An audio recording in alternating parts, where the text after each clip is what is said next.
Hey everybody, welcome to Money's No Object. I'm your host, Dylan Howell. This is episode number 214 of our YouTube channel and podcast, and I cannot be more excited to continue sharing with you guys personal finance topics that I think can be useful for you in your long-term financial journey. In the spirit of this week and what I've been doing thus far with talking about different financial crashes, we are going from way back in the Great Depression and Black Monday, and then moving a little more towards the near term yesterday with the dot-com bubble. But today we are going to talk about something that is very, very close to all of us and something that we have all lived through, and that is the Great Recession of 2007 through 2009. And I think we can learn a lot from this particular recession, seeing as how it is the worst recession that we've seen in our lifetimes and the worst that has happened since the Great Depression. So hopefully we can learn a lot of lessons from this, learn a little bit more about what caused it and how we can safeguard ourselves from such a recession in the future.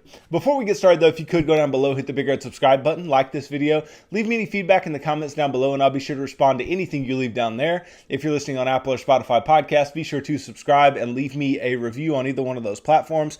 Follow me on social media at MNO with Dylan, and that's really good supplemental materials to all the things I'm putting out in these long form episodes on YouTube and the podcast every single day. And then if you need somebody to help you build a financial plan that's specific to you and your family's needs and keep you accountable to that plan over the long term, then I can do that. Just go to my website, www.mnowithdylan.com. Click on the Work with Dylan tab, and you can choose the financial coaching session type that would work best for you, and we can begin pushing towards your long-term financial goals together. So look, in my lifetime, and I'm not an old head by any means. I was born in 1995. I'm 25 years old, right?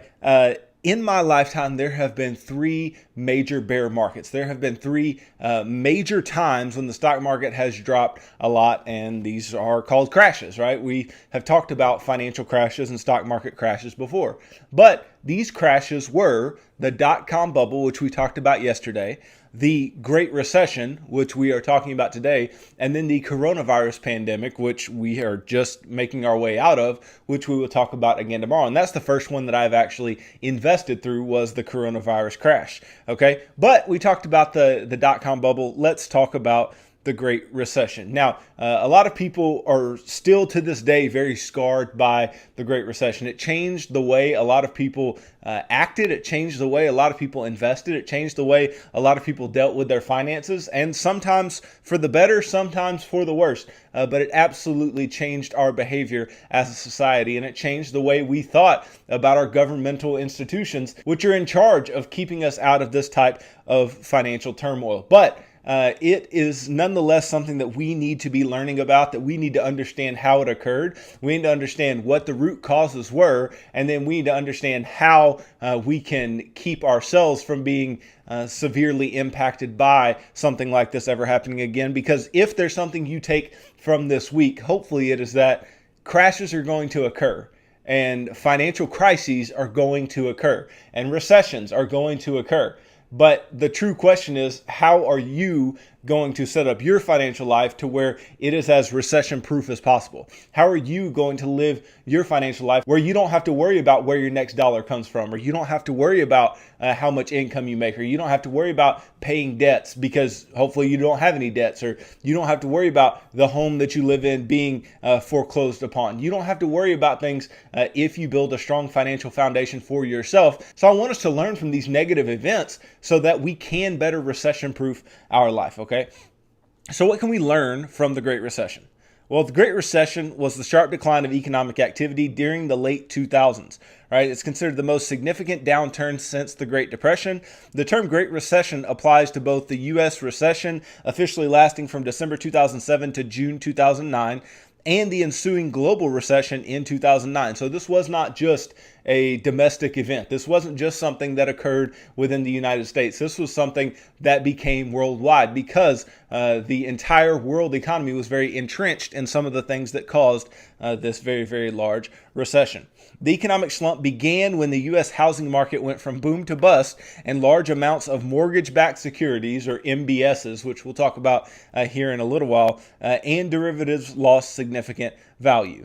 Now, this term, the Great Recession, is a play on the term the Great Depression, right? Because you can't have two Great Depressions, right? You can't say like Great Depression Part 2, or I guess you could, but it's all semantics, right? We're just trying to put a name on it, right? This was just a very, very big recession. It was a great big recession. Obviously, the Great Depression occurred during the 1930s and late 1920s and featured a GDP decline of more than 10% and an unemployment rate that at one point reached over 25%. We talked about that on Monday. While no explicit criteria exists to differentiate a depression from a severe recession, there's a near consensus among economists that the downturn of the late 2000s, which we call the Great Recession, during which U.S. GDP declined by 0.3% in 2008, 2.8% in 2009, and unemployment briefly reached 10%, did not reach what we would call depression status, even though there is no specific criteria for that. However, the event is unquestionably the worst economic downturn in the intervening years. It is the worst economic downturn that we have seen since the Great Depression. Now, big question, what caused it? What caused the Great Recession to occur? Well, according to a 2011 report by the Financial Crisis Inquiry Commission, and if you hear me say the financial crisis, that is what the Great Recession has also been called, the financial crisis, because in its nature, it was specifically financial. It was specific to the financial system. Okay, so according to a 2011 report by the Financial Crisis Inquiry Commission, the Great Recession was avoidable. The appointees, which included 6 Democrats and 4 Republicans, cited several key contributing factors that they claimed led to the downturn. First, the report identified failure on the part of the government to regulate the financial industry. This failure to regulate included the Fed's inability to curb toxic mortgage lending. Right, this was a big underlying factor when it came to what caused the Great Recession, and it was mortgage lending.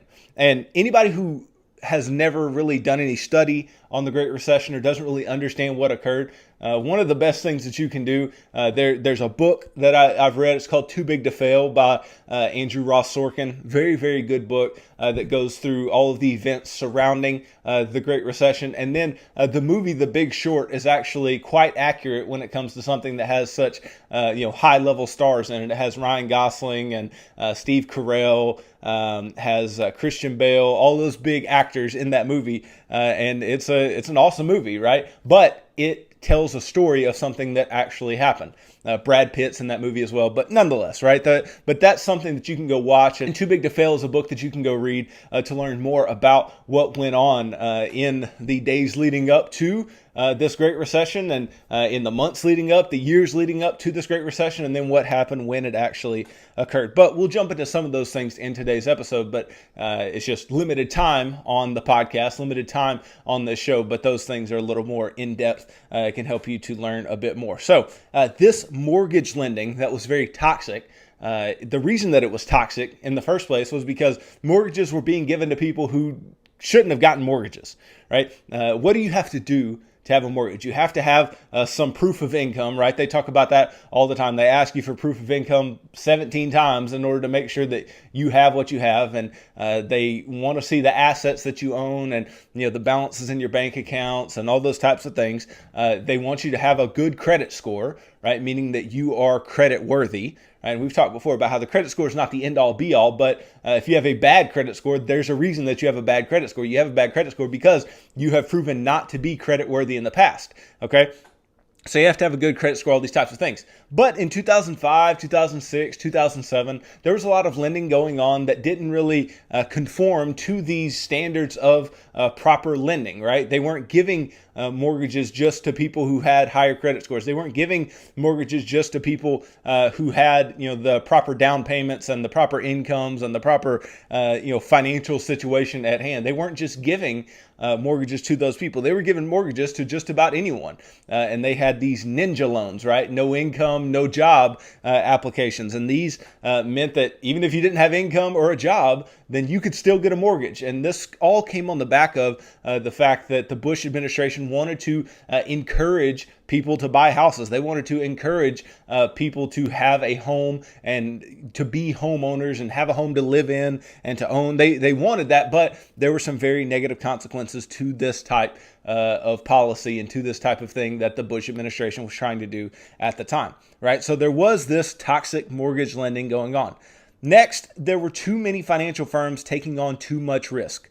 Okay, there's something called the shadow banking system, which is not the traditional banking, but it's banking in the shadows, right? Which included investment firms that grew to rival the depository banking system, but was not under the same scrutiny or regulation. When the shadow banking system failed, the outcome affected the flow of credit to consumers and businesses, right? So when there's this lending that's going on, especially by investment firms, that are not regulated in the same way that traditional financial institutions are, who are savings and loans or just, banks, commercial banks in general, right? If they are not regulated in the same way as those commercial banks, then they can do a lot of shady things to try to create return. And they absolutely did do a lot of shady things that tried to get them return and worked for a long, long time. But then over time, it turned into a financial mess. Now, what happened here was very tricky, but at the same time, it is not too difficult to understand, right? What happened at its baseline was that you had these lenders who were giving out bad loans, right? And they were giving out these bad loans that would eventually be foreclosed upon or would eventually not be paid in some way, shape, or form, defaulted on, whatever, right? And when these lenders were giving these loans out, what would happen, and this is typical among banks. Banks will do this. They would sell the loans. Okay, they don't hold on to the loans very long because they want money now so they can lend out money and make interest on that money, right? And so they would sell this loan, and typically what they would do is they would sell it to some investment bank. And what that investment bank would do is that investment bank would take a bunch of loans, right, and just package them all together in the form of what I said earlier, the mortgage-backed securities, right? And what these mortgage-backed securities are is they're basically just debt securities, right? And debt securities are like bonds where you get paid some interest amount and you're supposed to make some fixed income over time in order to, come up with some return from the fact that these investment banks own these mortgages, right? And the return comes from the fact that you're going to pay your mortgage, right? So they take all these mortgages and they bundle them up into these mortgage-backed securities, and then they sell these mortgage-backed securities to both the public and specifically to other investment banks and to other financial institutions around the world. Okay, so this was occurring, and as the individuals did not pay their mortgages, right, as these individuals who got bad loans did not pay their mortgages, then what would happen? What would happen was those specific securities would become less and less valuable. Now, that seems to be no huge problem because there are junk bonds out there and there are things that become less valuable over time and it's no big deal, right? But the problem was the underestimation of these things becoming not valuable at all, right? And a bunch of people foreclosing on their homes because people saw the mortgage as one of the safest financial instruments out there, one of the safest debt instruments that you could be putting your money in. And so when they could find that they could invest in this group of mortgages and make some type of good return over time, then that seems very attractive. But it's not very attractive if a bunch of those mortgages are going to be defaulted on or foreclosed, right? Because then you don't receive a return, right? And those mortgage-backed securities become worthless over time if they're bundled with a bunch of crappy loans. Okay, so what would happen was these particular securities would be given ratings that they weren't supposed to be given. They would be given ratings that said that they were, likely to be paid. They had high credit ratings. There was an amount of safety that was inherent to them that you could guarantee you were going to get your return because they were mortgages. And of course, you should get your return. But what people came to find out and what these institutions came to find out is that they were not getting paid and they were not going to get paid because people were foreclosing at a record rate, right? This was a huge issue. Okay, and it took a lot of time for all this to get cleaned up, but it was so entrenched into so many different companies, and there were so many different companies that held these mortgages and held these mortgage-backed securities and held collateralized debt obligations where they would take mortgage-backed securities that were maybe lower rated, right? Let's say, B or, B minus, B plus, whatever, package a bunch of those together and put those with other mortgage-backed securities and put them in what's called a collateralized debt obligation, a CDO, right? And that CDO would be given a favorable rating as far as its diversification went and its ability to pay over time. And then they didn't pay off. And so all of these different derivatives of the mortgage, all these different derivatives of the mortgage-backed security ended up being worthless over time, or worth very little over time, and that led a lot of banks and investment banks and a lot of individuals into financial ruin. Okay, now it didn't affect everybody in the same way, but it had a profound effect on our economy because of how entrenched all of these mortgages were. And mortgages are such a large part of people's lives, and it's the largest expense that most people have, right? So it had a big impact on the everyday individual in a real way, especially those who were given loans thinking that it would be perfectly fine and they could pay their loans and it was no big deal, but maybe they were loans with balloon payments or loans with really high interest rates or whatever it was, and they didn't quite understand what they were signing up for and ended up having to foreclose, which left them in a negative financial situation that they didn't want to be in the first place either. So this is a big, big issue and caused a global financial crisis. Now, the crisis came to a head when Lehman Brothers, the investment bank, when they filed bankruptcy. The country's fourth largest investment bank in September 2008 filed for bankruptcy, which is almost unheard of for an institution that large to go bankrupt, right? The contagion of all of this, mortgage-backed securities and CDOs and things being worthless, it all quickly spread to other economies around the world, most notably Europe, right? As a result of the Great Recession, the United States alone had shed more than 8.7 million jobs, according to the U.S. Bureau of Labor Statistics, causing the unemployment rate to double. Further, American households lost roughly $19 trillion of net worth as a result of the stock market plunge. According to the U.S. Department of Treasury, the Great Recession's official end date was June of 2009. Right, so this was the Great Recession. The Great Recession was a profoundly difficult time in our country's history, and it will be taught for a long, long time. Right, and we responded from the Great Recession with a ton of regulation and a ton of monetary policy to try to get the economy back going again. We talk about how low interest rates are today. Interest rates have been historically low since the Great Recession because interest rates had to be dropped out of the Great Recession and allow the economy to build back up. And then they never got up way too high before we had the coronavirus crash and rates continued to stay low. And then there was a lot of fiscal policy, a lot of repurchasing of bonds, what they call quantitative easing. And then the Dodd-Frank Act, which it created a lot of regulation around banks and trying to make sure that the banking system was safe for more individuals in America. And then the TARP plan, where the government spent almost $800 billion and gave it to financial institutions and individuals and all these different things. And the origin of the quote-unquote stimulus check came from the Obama administration when we were coming out of the Great Recession, sending out stimulus checks for the first time. So many people, they didn't get their first stimulus check under the Trump administration. They got it under the Obama administration many years prior. But this was the Great Recession. Okay. Now, what can we learn from the Great Recession? What can we take away? This is what I really want you to clue into and understand a lot, is what lessons can we learn from the Great Recession? Well, the first lesson is just because you can qualify to borrow money does not mean that you should.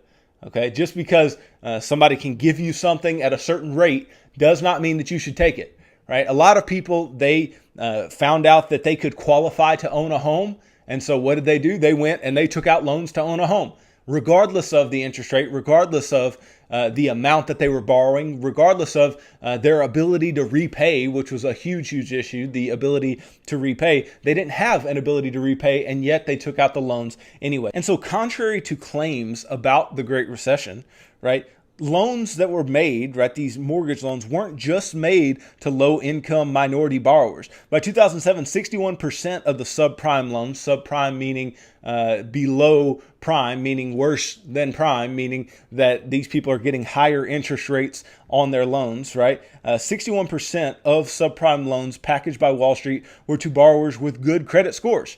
Right, a comprehensive analysis of more than $2.5 trillion in subprime loans found that as housing booms peaked, right, the mortgage bonanza reached every racial and ethnic group, income level, and geographic area. But again, this is bad lending. This is lending to anyone in any place, and lending in a way that even if they had a good credit score, they didn't have the ability to repay for the amount that they had lent out. So that is a big deal, and that's what caused that housing bubble to burst. And we talked about bubbles and exactly what they were in yesterday's episode, and you can go check that out. Now, the second thing that we can learn from the Great Recession is that a house is primarily a place to live. Okay. If you saw yours as an ATM during the housing boom, you certainly weren't alone. Okay, people with good credit scores opted to refinance with subprime loans in order to take more cash out of their houses than a conventional mortgage would permit. A lot of borrowers also counted on their homes to pay for their kids' college. True, subprime mortgages carried much higher interest rates, but not right away. Many had low teaser rates, and this was a big thing too. A lot of these banks and financial institutions were giving out teaser rates to their borrowers, meaning that they would give you these lower rates for a short period of time, but then those rates would jump at some time in the future, right? So they were given these teaser rates or required no initial payments at all, and borrowers figured they refinance again before the monthly payments skyrocketed and might even eventually sell the house at a big profit in order to pay for their retirement. This was a pipe dream. As the recession made painfully clear, you can't count on your home to be worth more than what you paid for it when you're ready to sell it.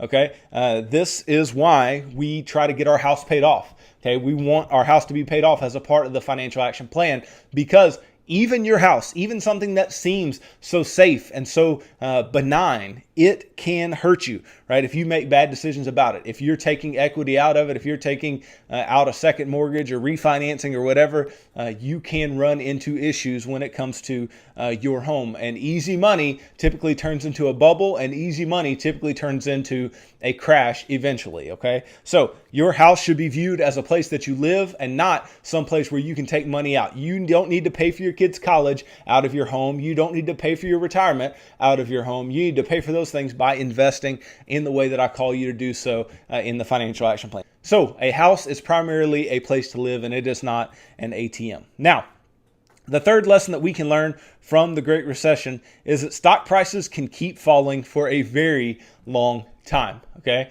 The painful fact of life is all too easily forgotten. In a bull market, the smart investor's mantra is buy on the dips. That is, buy when prices fall because they won't stay down long. In bear markets, they do, right? In bear markets, prices do stay down for a long period of time. So buying the dips becomes all the more real.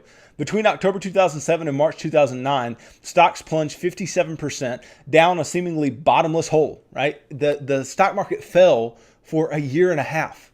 Okay, it did not have any type of legitimate correction for a year and a half. That is a long time to feel the pain, right? You're talking about a 57% plunge in a year and a half, right? If that were to occur today, I mean, people would go crazy. I mean, even the coronavirus crash happened very, very fast, right? Stocks dropped fast and they recovered fast, right? But during the Great Recession, it was just a constant drip and a constant dip of stock prices, lower and lower and lower and lower. 12 years of gains disappeared in 17 months, which is just absolutely outrageous. Now, you could say during the coronavirus crash, a lot of gains were erased very quickly, but they came back very quickly as well.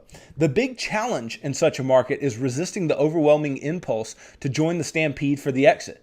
Right? History has repeatedly shown that sitting tight is the key to successful stock market investing. Okay, so I told you before, there's three things you can do when markets crash. You can either sell, right? You can just sit on your hands, or you can buy more. And that goes from worst to best option, because if you sell, right, you lock in your losses and you won't likely be a part of the upside, or at least all of the upside, and you'll miss out on gains. So we don't want to sell. If you hold and you just sit on your hands, that's fine, right? And you'll ride the roller coaster to the other side, and I'm perfectly fine with that. But if you're buying more, then you'll be able to make more returns on your money. And even though the market's low and you're feeling the pain, be fearful when others are greedy, and greedy when others are fearful. And that's exactly what you should do. If you sell, as many people did in 2008, you lock in your losses. That's a disaster. And the older you are, the less time you have to rebuild your savings. A bear market is easier to endure if I know how much pain I'm willing to face. As a rule of thumb, assume that your stocks and stock funds can drop 50% overnight and stay down for a very long time. This is a very good exercise, right? Pretend that your stock funds fell 50%. How would you act? Or that your stocks fell 50%. How would you act? Right? If you can't stand to see your total savings fall by more than 25%, which last year we saw it fall by more than 25%, right? You should invest no more than 50% of your portfolio in stocks. I believe that wholeheartedly. And especially if you don't understand what you're investing in. I've talked about this all the time. Know what you own. Understand what you're investing in, and then invest. Do not invest until you understand. But understand this lesson: stock prices can keep falling for a long time. Be a net buyer. Do not be a seller when stock prices fall. Then the fourth lesson we can learn from the Great Recession is that you can't avoid risk by avoiding the stock market. Like everything else in life, investing involves trade-offs. With stocks, you lose money when the market falls, but thinking only about that risk is like looking only one way when you cross the street. Look the other way and you'll see that with bonds, you risk losing purchasing power to inflation, right? Because especially now, bonds have very, very low yields relative to history. Okay, the best solution is divide your money into the asset allocation that you want, right? You need stocks because you can grow your money to keep pace with the cost of living, right? A healthy 65-year-old man today can expect to live into his 80s, so you need to be able to continue to grow your money over time. But you will not be able to completely avoid risk. And if you do want to avoid risk, guess what? You're actually going to take on risk. There is risk to avoiding risk. Now, what do I mean? When you look at the risk of the stock market, and you say, okay, well, I don't want to be a part of the stock market or the bond market or the crypto market or any other market. I just want to put my money in savings. And you think that's no risk, right? Well, that's absolute risk, because what's guaranteed to happen if you put your money in a savings account is that your money is going to be devalued systematically over time. That money is going to become worth less and less and less over time. But if you put money in the stock market, historically, your money has become worth more and more and more over time, right? So just in trying to avoid risk, you're not going to be able to avoid all the risk. And a lot of people thought that coming out of the Great Recession, like, man, I'm just going to put all my money in cash and it's not worth it. It's not worth, investing. It really deterred a generation of investors. But if they would have just taken advantage of the early days of that long bull market that we just got to the end of in last year, and some people say we're still a part of that bull market and we haven't, begun a new one. But if you just take that, right, those early days, and you invested a lot in those early days, you would have made a lot of money. So you can't avoid risk by avoiding the stock market. Then the fifth and the last lesson that you can learn from the Great Recession, or the last lesson I have for you today, is that your income is your greatest asset. It's much harder to survive a major downturn without a paycheck. Even a part-time job at minimum wage can be a lifesaver, right? If it helps you to cover your basic living expenses or whatever, right? This is why I tell you to have an emergency fund in place. So if you lose your job, you can be able to keep yourself afloat for some time, right? Don't retire until you're confident that you could pay for your essential expenses and that you could do the things you wanted to do and not eat into the principal that you've saved, right? You need to keep that income and allow that income to work for you over time. Invest it, grow it. The surest way to achieve this goal is just to work hard, right? And it may be to get multiple income streams. And I've talked to you before about how you don't necessarily have to have multiple income streams, but especially if you feel like whatever job you have could be at stake during some type of recession, it's okay to have some side hustle and build up some extra money, or have some extra emergency fund, or invest some more money for, sometime down the road where you want to do X, Y, or Z, or whatever, right? But your income is going to help get you there. And if you lose your income, then things can be very painful. And that's what we learned from the Great Recession, because so many people did lose their income. So many people did lose a job for some considerable amount of time. And in doing so, it brought the American economy to its knees for some time. So you have to understand these things. You have to learn these lessons, know these lessons up front, and then you'll be able to better make decisions to strengthen your financial life, strengthen your financial foundation, and become a better manager of the money that you've been given over time, okay? I want you guys to be good money managers. I want you to learn from the past, and I want you to be able to take what you learned from the past and apply it to the future, because, like I said yesterday, history repeats itself, right? And it doesn't repeat itself perfectly, but it repeats itself in a rhyming way, meaning that, you may have two words that, they aren't the exact same word, but they rhyme, right? So they sound a lot the same. So the dot-com bubble may look a lot like the crypto craze, right? Well, they're not the same, but they rhyme, right? They have similarities, and that's what's going to happen time and time again. So learn from the past, and you'll be better equipped to deal with the future and be the best financial manager that you can be for yourself and your family. And you'll be able to grow your money and be very confident in the moves that you make financially. And hopefully my financial action plan can help you to do that. And if you don't know much about that, you can go check that out in one of the playlists that I have set up that is labeled Financial Action Plan. And you can learn more about the plan that I've set up to help you manage your money in an effective way over time. And then you'll be able to have financial balance. You'll be able to give, save, and spend in varying proportions and be able to live the life that you've always wanted to live. And that's what I hope for you guys as I teach you every single day here on this show. So thanks for watching this episode. If you could go down below, hit the big red subscribe button, like this video, leave me any feedback in the comments down below, and I'll be sure to respond to anything you leave down there. If you're listening on Apple or Spotify podcast, be sure to subscribe and leave me a review on either one of those platforms. Follow me on social media at MNO with Dylan, and that's really good supplemental materials to all the things I'm putting out in these long form episodes on YouTube and the podcast every single day. And then if you need somebody to help you to build a financial plan that's specific to you and your family's needs, then I can help you to do that. Just go to my website, www.mnowithdylan.com. Click on the Work with Dylan tab, and you can choose the financial coaching session type that would work best for you, and we can begin pushing towards your long-term financial goals together. Tune in tomorrow as I talk about the coronavirus crash and the lessons that we can learn from what has happened in our recent past. So thanks for tuning into this episode of Money's No Object. I'm your host, Dylan Howell. God bless.